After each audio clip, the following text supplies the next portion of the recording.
Part 6, hashtag Bible verses. To God be the glory po, and God bless us all. Always make our faith strong each day of our lives. Thank you so much po ulit sa lahat ng makakakita at magtatry magtapos ng bawat part ng bagong content ko na to. Nilagyan ko po to ng hashtag na hashtag Bible verses.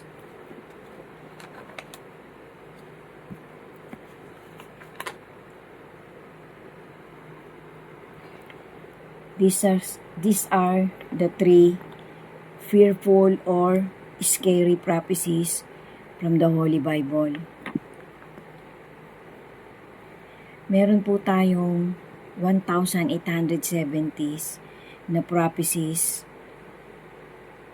according po sa isang content creator na reliable naman po. Mag-umpisa po tong prophecies na to mula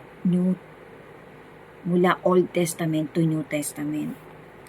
So, ito po yung parang pinakapiling-pili, the three most horrible prophecies from our Creator na nandun nga po sa Holy Scripture. Number 1, Balang. Revelation 9 verse 1 to 6. At umihip ang ikalimang anghel. Nakita ko ang isang bituin na nahulog sa lupa mula sa langit at sa kanya ibinigay ang susi ng hukay ng kalaliman at binuksan niya ang balon ng kalaliman at napailang lang ang usok mula sa hukay na gaya ng isang malaking lutoang bakal at nagdilim ang araw at ang himpapawid dahil sa usok ng hukay. At nagsilabas sa usok ang mga balang, lokos, sa lupa at binigyan sila ng kapangyarihan na gaya ng alakdan sa lupa na may kapangyarihan. At sinabi sa kanila na huwag ipahamak ang damo sa lupa, ni ang anumang bagay na sariwa, ni ang anumang punong kahoy, kundi ang mga tao lamang na walang tatak ng Diyos sa kanilang mga noo. At pinagkalooban silang huwag patayin ang mga ito, kundi pahirapan lamang ng 5 buwan. At ang kanilang pahirap ay gaya ng pahirap ng alakdan kung kumakagat sa isang tao. At sa mga araw na iyon, ay hahanapin ng mga tao ang kamatayan. At sa anumang paraan ay hindi nila ito masusumpungan. At mga gnanasang mamatay at ang kamatayan ay tatakas sa kanila. Number 2, nakakatakot na prophecy from the Holy Scripture. Mga nakasakay sa kabayo from Revelation 9 verse 17 to 19. At nakita ko ang mga pangitain sa kabayo at ang mga nakasakay dito na may mga baluting gaya ng apoy at ng hasinto at ng asupre at ang mga ulo ng mga kabayo ay gaya ng ulo ng mga leon at sa kanilang mga bibig ay lumalabas ang apoy at usok at asupre. Sa pamamagitan ng 3 salot na ito ay napatay ang 3 bahagi ng mga tao sa pamamagitan ng apoy at ng usok at ng asupre na nangagsisilabas sa kanilang mga bibig, sapagkat ang kapangyarihan ng mga kabayo ay nasa kanilang mga bibig at nasa kanilang mga buntot, sapagkat ang kanilang mga buntot ay kawangis ng mga ahas at ang mga ulo ay sa nilang ipinananakit, at ang nalabi sa mga tao na hindi napatay sa salot na ito ay ang hindi nagsisipagsisi sa mga gawa ng kanilang mga kamay, upang huwag sumamba sa mga demonyo at sa mga Diyos at sa mga Diyos-Diyosang ginto at pilak at tanso at bato at kahoy na hindi nakakakita ni nakakaririnig man ni nakakalakad man, at sila'y hindi nagsisipagsisi sa kanilang mga pagpatay kahit man sa kanilang panggagaway, kahit man sa kanilang pakikiapid kahit man sa kanilang pagnanakaw. Number 3, huling salot from Revelation 16 verse 17 to 21. At ibinuhos ang ikapitong anghel ang kanyang mangkok sa hangin at lumabas sa santuaryo ang isang malakas na tinig mula sa luklukan na nagsasabi na gawa na. At nagkaroon ng mga kidlat at mga tinig at mga kulog at nagkaroon ng malakas na lindol na di nangyari kailanman mula nang magkatao sa lupa. Isang lindol na lubhang malakas, lubhang kakilakilabot, at ang dakilang bayan ay nabahagi sa tatlo.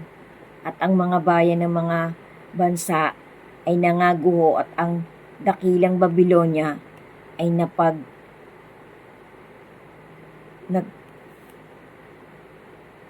napagala sa paningin ng Diyos upang siya'y bigyan ng inumin ng alak ng kabaksikan ng kanyang kagalitan at tumakas ang bawat pulo at ang mga bundok ay hindi nangasumpungan. At malaking granizo na kasinlaki ng talento ay lumagpak sa mga tao na tumitimbang ng 50 kilos buhat sa langit.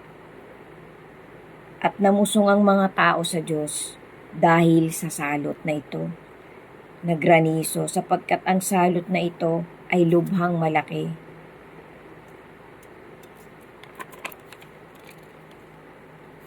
So guys, bali ito po yung mga vision ni John sa Revelation na talagang nagpapakita po ng pinaka-extreme, pinaka-climax, pinakamalakas na salot o galit ng ating Creator na talagang mangyayari sa final Great Tribulation.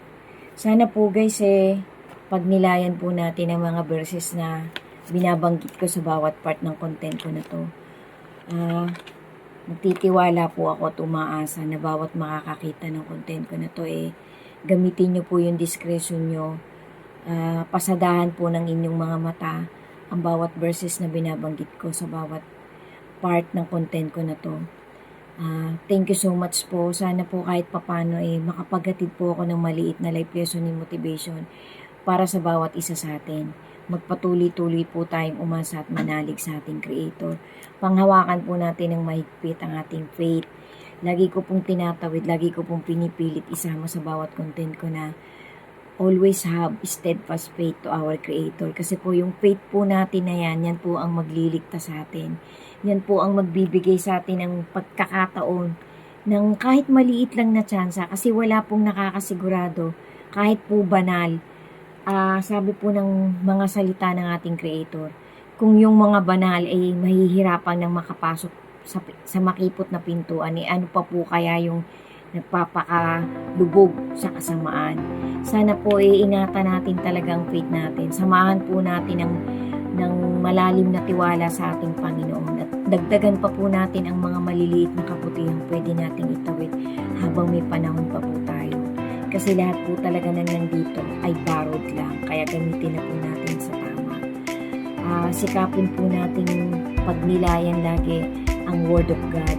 Kasi yan po ang isa sa weapon, sa pinakamatinding weapon panlalaban natin dun sa masama. Kasi napakalawak na po, napakalalim na po napakataas na po ng pagpapalaganap ng deception at materialism na ipinapalaganap ng masama dito sa humanity, lalo na po na nandito na talaga tayo sa last generation of humanity. Thank you so much po sa inyong lahat. God bless us all po. Love and light po. And to God be the glory po. Thank you po talaga sa lahat ng nagtatapos ng content ko ito. Isa na lang po o dalawa na lang po. Maraming salamat po. Ingat po tayo palagi and God bless us all. Amen.